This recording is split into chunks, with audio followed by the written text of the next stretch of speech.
Hey there, hello again. It's the Wellness Doctor, Dr. Jeffrey Clark, Marketplace Chiropractic Wellness Center. And today we want to talk about goals and goal setting. We're coming toward the conclusion of our 30-day challenge. So I'm sure many of you at the beginning of the challenge set out some goals for yourself. And maybe you said, my goal is I want to lose weight. And that's not the purpose of the challenge, but let's just use that as an example. And so, quite honestly, you could get up, walk to the bathroom right now, go to the bathroom, and you would technically weigh less than you did before you went to the bathroom. So you've achieved your goal. You lost weight. So in reality, that's not a goal. That's saying, I just want to lose weight is a wish. You have to have specificity to it. You have to say, I want to lose 20 pounds by a certain date. Let's say August 15th for my daughter's wedding, for example. And my action plan is I'm going to reduce my portion size when I eat. I'm not going to eat after 7 o'clock at night. I'm not going to have desserts and cookies and sweets and things like that. So now you've got an action plan and a deadline and an exact amount. Your mind can wrap around that. If you're just very vague, I want to get rich. What's that mean? Here's another dollar. You're richer than you were before. That's not an actionable plan. So what we can do is we can set what we want to achieve, our end result goal, then reverse engineer it. How do we step by step backwards to where we are today to make it achievable? So goals have an action plan. Wishes and dreams are just wishes and dreams. We go back to December 31st. We're setting our New Year's resolutions. Well, again, a resolution is a dream and a wish unless you have an action plan to make it happen. And you can set goals for the year, like a New Year's resolution. In 2020, next year, I want to do ABC.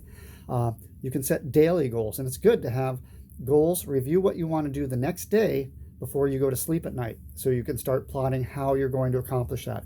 Set weekly goals, set monthly goals. If you're in business, this is certainly important, but in other areas, you can certainly do that. You want to have a yearly goal, and maybe a 5-year goal, 10-year goal. Now, here's the thing. Most people overestimate what they can accomplish in 1 year, but they greatly underestimate what they can accomplish in 5 years when they stick to it. And of course, you want to have those lifetime goals. Lifetime goals might be, I want to travel to every continent on the face of the earth.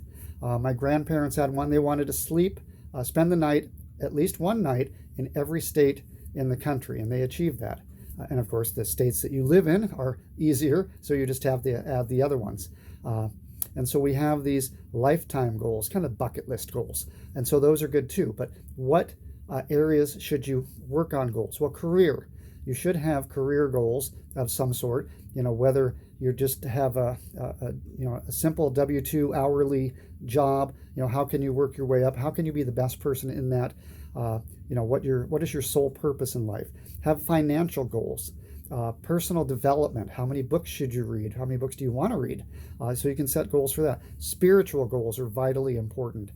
Educational, learning new things. So we're hoping that, one of my goals for this challenge was to produce a video every day. So I hope some of you have found these educational. We want to have relationship goals because, while we're, in a kind of a business to business society or a business to consumer society, it's really H2H, human to human.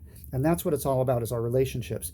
And then part of this challenge has been about physical goals and health goals. And that's where a lot of our focus has come from. But if you don't have the spiritual and the relationships, if you don't put everything together, if you put all your eggs in one basket and focus, you're not going to have a happy, fulfilling life. So you have to spread things out. Don't spend too much time at work. You can be an amazing businessman, but boy, if you suck as a husband or a father, then it's all for naught. So balance your life, and that's the key to setting goals, working to achieve them, laying out an action plan, and maybe set a goal to be happy. So I hope you're happy today. We'll talk to you next time. So long.